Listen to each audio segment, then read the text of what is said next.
بسم الله الرحمن الرحيم الحمد لله رب العالمين إلهي waa mahadleh guddiga doorashooyinka waxaan idinku yeedhnay maanta inaanu idinka mahadnaqno anoo ku hadlaya afka qaranka dhammaan ummadda reer Somaliland inay idinka mahadnaqayso sidii wanaagsanayd ee doorashada maamushay waxaan idinka mahadnaqaynaa oo qarankiinu idinku mahadnaqayaa dhibaatadii soo jeedkii culayskii intaa leeka eed u dhowr adeegteen iyo in dadkii baratamayey ee 900 ku dhowaa dhammaantood kii soo baxay iyo kii aanay tirin inta lagu soo baxay gaarima ay raalli ka ahaayeen garsoorkii aad samayseen iyo saa u shaqayseen waa wax ilaahay lagu mahadiyaa idinkana qarankiinu waa abaal iyo mudnaan u idin ogi meel joogtaanba waxaana muujiseen xilkasnimo aaminaad iyo howlkarnimo ilaahay howlaha dambena idinku guuleeyo waxaa qaranka iyo anagu waan idinku ducaynaynaa cimri dheer caafimaad aakhiro san iyo ifsan inta ummaddooduna haysaan doonay maanta inaad soo gaarteen waa intaa waana inta ugu weyn ee bini aadmi mujtamaciisa uu ka helo inuu u mahadnaqo inuu u qira wuxuu qabtay inuu wax weyn qarankiisa u qabtay hawshaa maanta aad qabateen guusheeda waa laydinla leeyahay waxaa idinla leh xafiiska doorashooyinka ilaa maalintii aynu u dareeray doorashadii ugu horreysay dastuurka ilaa taa maanta ah dad kastoo hawshaas soo qabanayay wuxuun bay kordhinayay waxbaa la saxayay qolo waliba dhibaatada ka hor timaada sida loo saxay qolada kale u gudbinaysay culayska u badan wuxuu ku dhacay baa laga yaabaa qolooyinkii doorashada u horreeyay galay ma kuwii laba dadkeenu shacab ahaan aqoon-yahan ahaan axsaabta siyaasiga ah waxaa loo bislaanayay doorasho walba dhibaatada aynu la kulnaa inayna dib inoogu dhicin waxaanu ka dareen qabnay doorashooyinka hore dhibaatooyinkii ka dhacay inaynaan ku celin qaladkeenni hore xataa qofka caadiga ah ka siyaasiga ah ka sharaxan xisbiga babliga qof waliba wuxuu ku dadaalay qaladkaynu kala hore galay ama tii kasii horeysay doorashada hore inaynaan ku celin taasina waa ilaahay mahadi in dadkeenu wacyigaa qaadanayay ka tartamaya ka xisbiga ah ka suuqa jooga ka codka bixinaya inaynu wacyigaada qabno iyaynaan ku noqono wixii dhacay aynu ka gudubno waxaana taa wanaajiyay markaad idinku komishana ahaan qaladaadkii hore ka baydheen qaladaadkii hore ee laga wada baqayay markaa ka baydheen oo maxaa samayseen waxaad tidhaahdeen goobta ha lagu yeedhiyo si aan mashkiladu u weynaanin boroskaasaa wax soo kordho qurux ahaa degmada ugu yeedhi haddii wax dhacayaan degmadu ha xalisho markaa dhibaatadii meelo fog lagu xalilee lakiin haddii sidii aanu yeeri jireen caasimadda lagu soo ururiyo shakiga iyo buuqa iyo halkii la isku yimaado halkaas iga abuurmaysa markaa taa somaliland o dhan ba ku ammaanan waa progress aynu samaynay waa inay madaxtooyadu sidaas lagu kortaa waa inay wasiiradu u koraan waa inay jaamacaduhu u koraan waa inay xisbiyadu u koraan waa inu baaxmisharka u koraan waa inu dhammaanteen saa u koraa oo qalaad kale ka baxna waa tusaale wanaagsan oo muujiseen waxaa kaloo loo mahadnaqayaa intii ka qayb qaadatay doorashada si toosa iyo si dadban inay doorashadaas yar gasho oo kow ay ka tahay xukuumadda qaybta qaabilsan amniga iyo qaybta qaabilsan dhaqaalaha labadaa hay-adood waxay xoog u geliyeen dadaal intaa geliseen in ka badan inay doorashadaas yar gasho wasaaradaha dhaqaalaha qaabilsan oo isu dhan iyo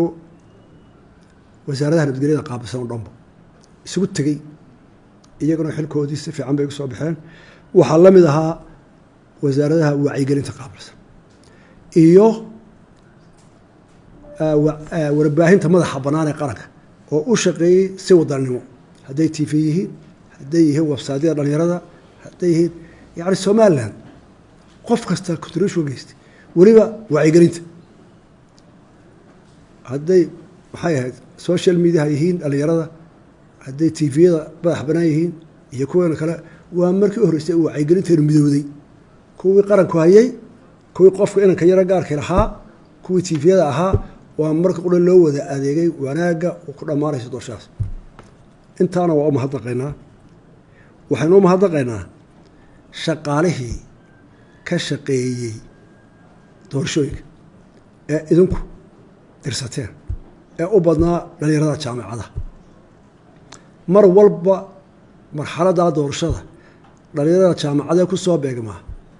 waa qolada qura ee mar walba xilkooda u guto si wadanimo oo daacada ilaa tii ugu horreysay ilaa tii u dambeysay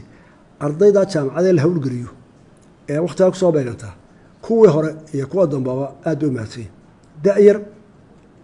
culayska intaa lagu horeeyo deegaanna aan ku odahayn la geeyo waa wax lagu mahadiy hargeysaan kormeelay 4 goobood baan maray horta intaba hablaha ka ahaa guddoomiyo waan ku farxay habla yar yar waxaan malayaa 80% reer Hargeysa ma ahayn badankooda la sacnad bay ka yimaadeen waxaa lagu mahadiy waa isdhexgal bulsho qofka dhalinyarada ah ee magaalada intaa leeg populationkeeda la keenay doorashada ee inan yara 12 saacadood fadhiday ee ku ilaalinaysay ee meeshii ay joogtay aanu qalad ka soo bixin iyagana waynu mahadnaqaynaa waxaan u mahadnaqaynaa xisbiyada qaranka ee mucaaradka xisbiyada mucaaradka maxaynu ugu mahadnaqaynaa waxay afrika isku dishaa mucaarid mar walba fawdo iyo buuq iyo dagaal wada waxaanay ku dhacdaa mucaaridku wuxuu haddii uu aaminsan yahay inay xukuumaddu wax ka boobeyso wax kala jeesayso soomaalida waxay tiraa doob tuhun baa dilay ninka doobka la yidhahda tuhun baa dilay axsaabta afrika mar walba mucaaridka tuhun baa dila waa lagu dhacaya waa lagu tashanaya waa la qaadanaya laakiin annaguna kulmi ahaan iyo xakuudaha waxaan ku dadaalay inaanu xisbiyada ku qancino waxaa doorashadaas inayna dhexe noo tahay iyagana way ku qanceen waxaad ka garanaysaan waxaa la wada dirayay fariin isku mid ah ayay xisbiyo dirayeen halkii ay xisbi iyo waa ay wax abuur jireen waxaa la abuurayay nabadgelyo ku doorta kii doortaaba waa Somaliland qarankaa ka weyn message-ka isku midka ah ee xisbiyada ka baxay saddex xisbiga aad iyo aad bay ugu mahadsanyihin waliba qolada mucaaradka waxaynu u mahadnaqaynaa codbixiyaasha oo ajnabigii soo maray dalka oo dhan halku tagaba ay garan waayeen madad ciid tukanayo oo ciid dabaal degaya mise waa dad doorasho galay nimanka afrikaano badan baa yimid oo qoraaya oo madaxweynayaala oo wariyaala waxay la yaabaan afrikaanku ciidamo la kala xiga labada xisbi codanaya ciidamo ay la kala xiga xataa malaa dowladaha horumaray waxay ku calaamadiyaan xisbi walba dhan buu isugu baxa saf lagu wajho saddexdii xisbiga oo isku mid ah oo kale anu waxaan u codeeyay ucud anu waxaan u codeeyay kulmiye anu waxaan u codeeyay wadani oo iska sheekaysanaya oo rabsi dhex jooga oo intay u tagaan adiga codanaysaa wadani adiga codanaysaa kulmiye waaba wareereenba yani waa waxaa lagu mahadiya waa bisir shicibkeena iyagana waa mahadnaqaynaa aad iyo aad bay mahadsanyihin waxaanu mahadnaqaynaa cid kasta oo ay naga taageertay dhaqaale talo moral duco dowlad kasta shicib kasta qof kasta ha gaadho qof kastoo taageeray ama nagu soo hambalyeeyey doorashadaasi oo noo muujiya dareenkaana waanu mahadnaqaynaa waxaanu mahadnaqaynaa dhammaan shacbi weynaha Somaliland meel kastaba ha jooga oo si isku niyada arrintaa u howlgalo idinku taageeray oo nagu taageeray waanu mahadnaqaynaa maanta waxaan u yeedhay waa intaa inaynu isuga mahadnaqno idin kale aanu soo gaarsiino fariintaa mahadnaqa ah iyo abalkaa laydin hayo xukuumad ahaan waxaa iyo xisbi ahaanba waxaanu goosanay in shahaada sharaf in laydi siiyo waxaan idinka codsanayaa haddaad tihiin 7 xubnood maanta jaaniskan lasla kulmay inaad dhistaan oo soo diyaar garaysaan maxaa challenge ina hor yaallay maxaynu kaga baxaynaa qaran ahaan commissionka qaranka sidee loo xoojinayaa maamulkiisa dhismihiisa taabarkiisa fishankiisa idinku beritaa ka tegi doonta shacbiga reer Soomaaliya waxaan farayaa inay halkaa ka sahayaan wadanimadooda qarannimadooda inay guushaas sii wadaan markuu qalbigeenu midooba markaynu wax wada leenahay markaynu hoo iyo hoo isnaahnaba horeynu usii marayna markaynu khilaaftano dib baynu dhacayna shacbigana waxaa la nabadda iyo wanaagga hala sii adkeeyo